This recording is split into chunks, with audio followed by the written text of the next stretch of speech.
Hank here with a comparison of the RODE NT1 Signature Series and with the Golden Age Audio's FC1 MKIII.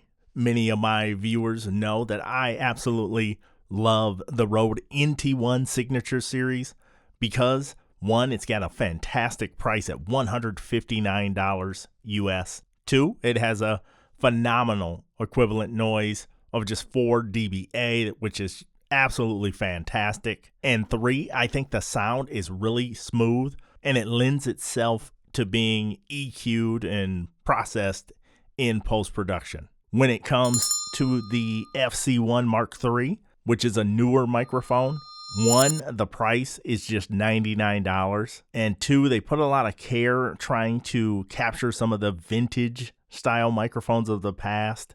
It does have a certain tone to it that lends itself to voice. I don't think it's for everyone, but for my particular voice, I kind of like how it sounds with no processing, and neither one of these have any processing going whatsoever currently.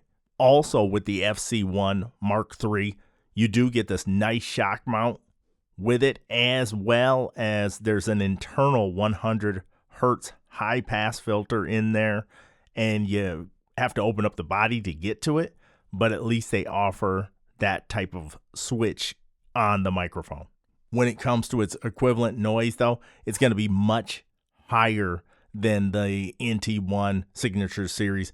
This is more along the lines of 17 dBA weighted, so probably not going to be using it to capture more nuanced sounds like you could with the NT1 Signature Series. It's also noteworthy that the NT1 does come in a bunch of different colors. I even seen recently that they have one of the versions of the NT1 coming out in silver, like the NT1A. They have several different versions of the NT1, including the 5th gen where it's USB and XLR.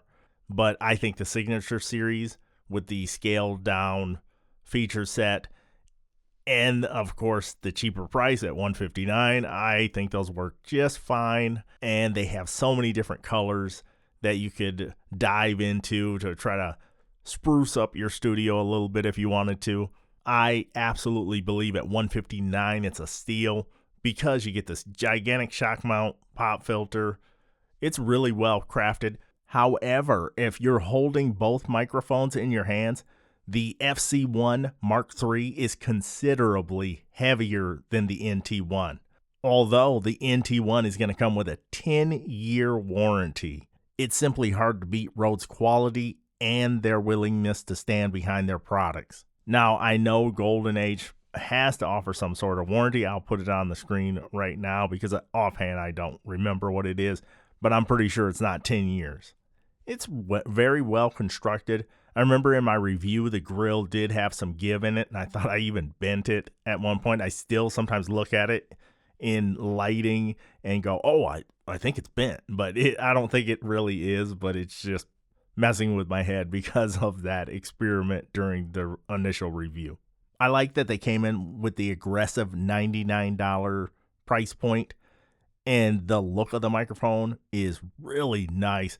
And they made a subtle distinction between the Mark II and the Mark III color-wise, so it's easy to differentiate the two. Once you've seen the newer Mark III, you'll always know whether it's this one or the Mark II when you see it online. I'll even go as so far as to say when it comes to the NT1, it's one of my favorite microphones at any price point. Retailing for less than $160, it's easy to recommend this microphone to people who are looking to get started in podcasting or voiceover, or even if they want to sing and they don't want to spend a whole bunch of money on a high quality microphone. I think the Signature Series version of the NT1 is one of the most highly recommended microphones currently that I can think of in the condenser category.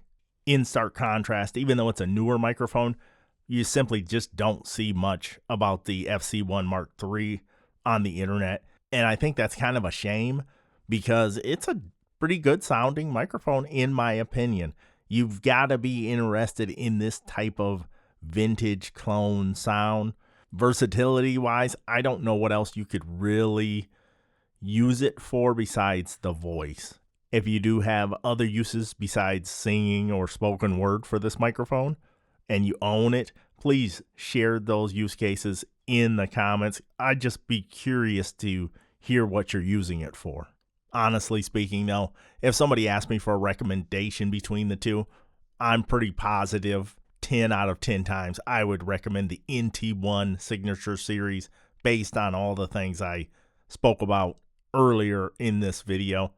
I just think it's a really smooth microphone that you can't go wrong with. From the quality to the warranty to the very low equivalent noise of 4 dBA and the sensitivity of it being easy to push with any audio interface, the NT1 is definitely a microphone that I've always considered to punch well above its weight.